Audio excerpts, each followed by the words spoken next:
ಎಲ್ಲರಿಗೂ ಜೈ ಭೀಮ್, ನಮ ಬುದ್ಧಾಯ, ಜೈ ಬಸವಣ್ಣ. ಎಲ್ಲರಿಗೂ ನಮಸ್ಕಾರ. ಇವತ್ತು ನಾನು ದಾದರ್ನ ಮುಂಬೈ ರೈಲ್ವೆ ನಿಲ್ದಾಣ ಪಕ್ಕದಲ್ಲಿ ಡಾಕ್ಟರ್ ಬಾಬಾ ಸಾಹೇಬ್ ಅಂಬೇಡ್ಕರ್ ಅವರ ಮನೆ ಹತ್ರ ಇದ್ದೀನಿ ನೋಡಿ. ಇದೇ ಮನೆ, ಇಲ್ಲ ಇದು ರೈಲ್ವೆ ಸ್ಟೇಷನ್. ಇದು ಅಂಬೇಡ್ಕರ್ ಅವರ ಮನೆ ಆಪೋಸಿಟ್ಟು ದಾದರ್ ಕಡೆ ರೈಲ್ವೆ ಸ್ಟೇಷನ್ ಇಲ್ಲೇ ಇದ್ದೀನಿ. ದಾದರ್ನ Baba Saheb doctor B R Ambedkar ಅವರ ತುಂಬ ಚೆನ್ನಾಗಿದೆ. ಅಲ್ಲಿ ಬಾಬಾ ಸಾಹೇಬರು ಬೆಳೆದಂತಹ ಒಂದು ಮನೆ ಎಲ್ಲ ನೋಡಬೇಕಿಲ್ಲ.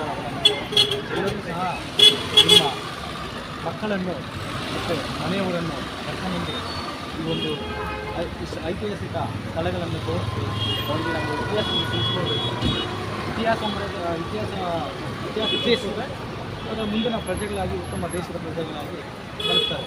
ನೋಡಿ, ಈಗ ನಮ್ಮ ಬಾಬಾ ಸಾಹೇಬರಿಗೆ ಅಮಿತ್ ಶಾ ಅವರು ಹೇಳಿಕೆಯನ್ನು ಕೊಡ್ತಾರೆ. ಅದನ್ನು ನಾವೆಲ್ಲ ಖಂಡಿಸ್ತೀವಿ.